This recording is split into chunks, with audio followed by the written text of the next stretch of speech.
Close చేద్దాం. Kishore garu good morning అండి. Good morning. Kishore garu, మీ నాయకులు చెప్తూ ఉన్నారు, సీఎం చెప్తూ ఉన్నారు, ఇదన్నీ కంట్రోల్ చేయాల్సిందే. రెండు పార్టీల్లోనూ, అంటే ఏ పార్టీలోనైనా కావచ్చు, ఎవరి మీద అయినా సరే ఈ విధంగా అసభ్యంగా మాట్లాడితే చట్టపరంగానే మేము ముందుకెళ్తామని చెప్తున్నారు. ఓకే, సోషల్ మీడియా మీద నిఘా పెట్టారు. ఎవరెవరైతే ఉన్నారో కొంతమంది గతంలో హద్దు దాటి హద్దు మీరి మాట్లాడిన వారి మీద యాక్షన్ తీసుకున్నారు. వద్దు మహాప్రభో అని చెప్పి క్షమాపణ చెప్పినా కూడా వేయకుండా స్టేషన్లో కేసులు అయితే బుక్ అయ్యి మనం చూస్తున్నాం. కానీ ఇప్పుడు మంత్రుల దగ్గరికి వచ్చేటప్పటికి చట్టపరంగా అని చెప్తున్నారు కాబట్టి ఎవరైతే బాధించబడ్డారో వారు కాకుండా వేరే వాళ్ళు ఈ విధంగా ఆనాడు మాట్లాడారు కొడాలి నాని, వారి మీద యాక్షన్ తీసుకోవడం అని చెప్పి ఒక మహిళ కంప్లైంట్ చేయడం, వారికి నోటీసులు ఇవ్వడం అన్నీ చూస్తున్నాం. ఎట్లా మరి టీడీపీ నాయకులు ఆనాడు మాట్లాడలేదా? టీడీపీ నాయకులు సోషల్ మీడియాలో పోస్టులు పెట్టలేదా? వారి మీద యాక్షన్ ఏదైనా క్వశ్చన్ వస్తుంది. అంత ట్రాన్స్పరెంట్గా, అంత పారదర్శకంగా ఉన్నప్పుడు పాలనలో ప్రజలు మా వైపు వేరెత్తి చూపకూడదు, అన్ని పార్టీలోనే మేము చేస్తామన్నప్పుడు ఎందుకు వైసీపీ మాట్లాడారు? వాళ్ళే అంగీకరిస్తున్నారు, మాట్లాడాము, మేమే స్టార్ట్ చేసి ఉండొచ్చు, కానీ దానికి ధీటుగా కౌంటర్ అటాక్ కూడా వచ్చిందిగా. మరి వీరి మీద ఎందుకు లేవే యాక్షన్స్ అంటున్నారు? అందరికీ నమస్కారం అండి. మేడం, ఇప్పుడు మీరు చెప్తున్నారు అంటే తెలుగుదేశం వాళ్ళు కూడా మాట్లాడారు కదా, అంటే వైసీపీ వాళ్ళు మాట్లాడడంలో తప్పు ఏంటి అన్నట్టుగా. అంటే ఇప్పుడు ఏమవుతుందంటే తప్పేంటి అనలేదు నేను, వాళ్ళు అదే తెలుగుదేశం వాళ్ళు మాట్లాడారు, వాళ్ళు కూడా మాట్లాడారని అన్న ప్రతిపాదన వచ్చింది. వాళ్ళు మాట్లాడారు, కౌంటర్ గా మీరు మాట్లాడారు కదా, మరి వారి మీద యాక్షన్ ఉన్నప్పుడు మీ నాయకుల మీద ఎందుకు యాక్షన్ లేదు? అధినేత సీఎం స్వయానా చెప్పారు కదా అంటున్నా. ఖచ్చితంగా ఇంతకుముందు 2014 నుంచి 2019 వరకు అధికారంలో ఉంది తెలుగుదేశం ప్రభుత్వం. ఆ టైంలో వైఎస్ఆర్సీపీ మీద, అంటే ఇప్పుడు ఇంతకుముందు ఇప్పుడు బూతుల పర్వం అంటే కొడాలి నాని అనే పేరు మొట్టమొదటికి వస్తుంది. రెండో పేరు ఏమొస్తుందంటే బోరుగడ్డ అనిలు. వీళ్ళ ఇద్దరు మాట్లాడినట్టుగా ఎవరినైనా ఒక్కళ్ళంటే ఒక్కళ్ళన్నా చూపించండి. 2014 నుంచి 2019 వరకు కూడా ఒక్కళ్ళనే చూపించండి. సరే, ఎక్కడన్నా సరే ఒక చిన్న మాట అనుంటే తెలుగుదేశం ఎవరైతే నాయకులు ఉన్నారో ఎవరన్నా ఒక చిన్న మాట అనుంటే రెండోసారి ఆ మనిషి మాట్లాడిన పరిస్థితి మనం చూసామా? ఎక్కడ చూడలేదు. అంటే ఏమవుతుందంటే ఎవరన్నా ఆవేశంగాను ఉద్రేకపూర్వంగాను ఎప్పుడో ఒక మనిషి అనేవాడు కోపంలో మాట అనొచ్చు.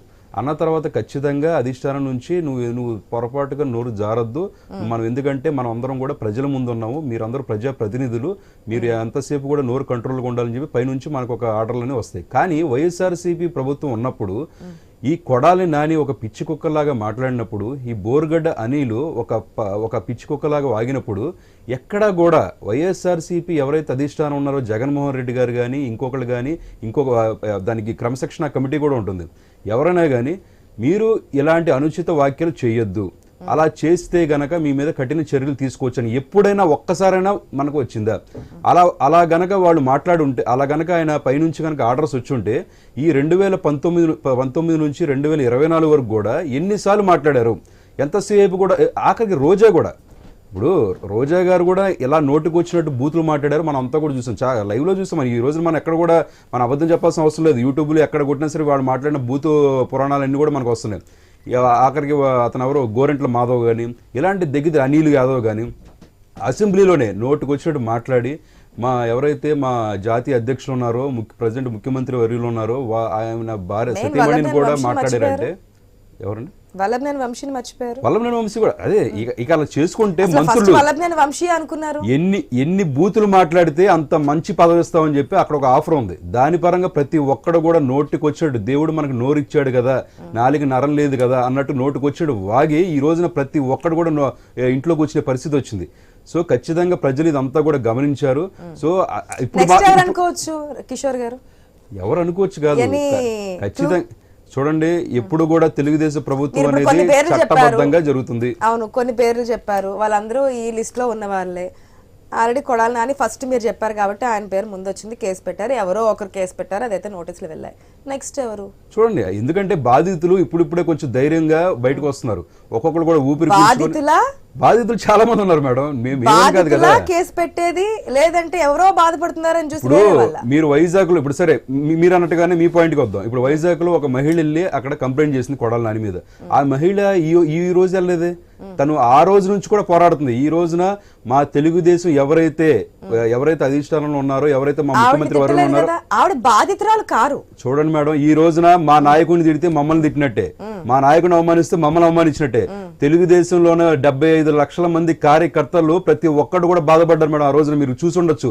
చంద్రబాబు నాయుడు గారు జైలుకి వెళ్తే మేము వెలవెల ఆడిపోయాం, మేము అందరం రోడ్ల మీదకి వచ్చాం, పోరాడాం, పోలీస్ స్టేషన్కి వెళ్ళాం, కూర్చున్నాం, రాత్రులందరూ కూర్చున్నాం, ఇలా ఎన్నో బాధపడ్డాం.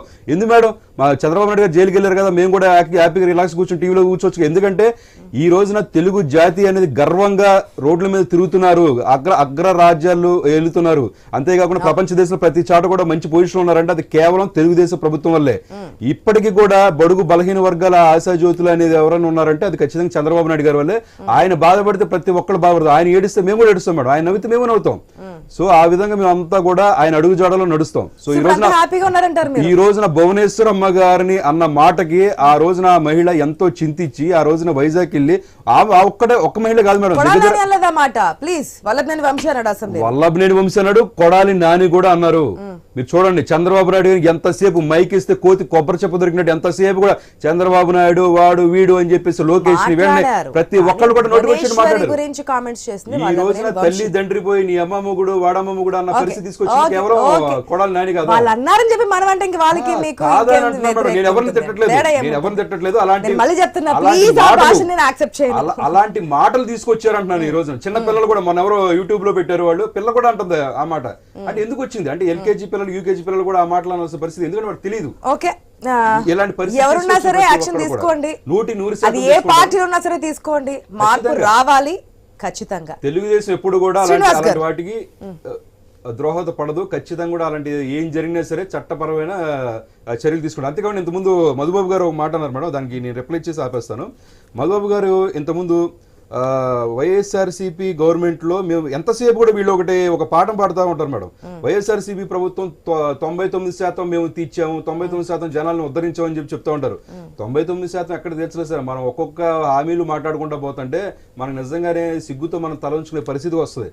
జర్నలిస్ట్ కి ఇళ్ల స్థలాలు ఇస్తున్నారు.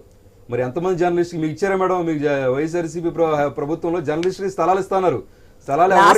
ప్రాసెస్ జరిగింది, లాస్ట్ మినిట్ లో అయిపోయింది, అయిపోతే అంతే. అదంతా కూడా ఒక అభూత కల్పన. ఓకే, అదంటే వాళ్ళ మేనిఫెస్టోలో ఉన్నా లేకపోయినా కొన్ని ఉన్నాయి, వాళ్ళకి తెలుసు. మద్యపాన నిషేధం కావచ్చు, ప్రత్యేక హోదా కావచ్చు, జాబ్ క్యాలెండర్ కావచ్చు, 2,50,000 5,500 లక్షల జాబ్లు ఇస్తున్నారు. ఎక్కడ ఇవ్వాల 11.5 లక్షల కోట్ల రూపాయలు పెట్టుబడులు తీసుకొస్తున్నారు. తెచ్చింది 32,000 కోట్ల రూపాయలు మాత్రమే. అది బడ్జెట్ లెక్కలు ఉన్నాయి. ఆగండి, వెయిట్ చేయండి. ఇలాంటి క్లియర్ గా మద్యపాన నిషేధం అన్నారు, మద్యపాన నిషేధం 3 దశలు అన్నారు. అది కూడా చేసింది లేదు. ఇలాగ ప్రతి ఒక్కటి కూడా వైకాపా అంటే వై నాట్ కరప్షన్ పార్టీ అన్నట్టుగా మార్చేశారు వైఎస్ఆర్సీపీ ప్రభుత్వం. ఓకే ఓకే శ్రీనివాస్ గారు, గుడ్ మార్నింగ్ సార్. నమస్తే అండి.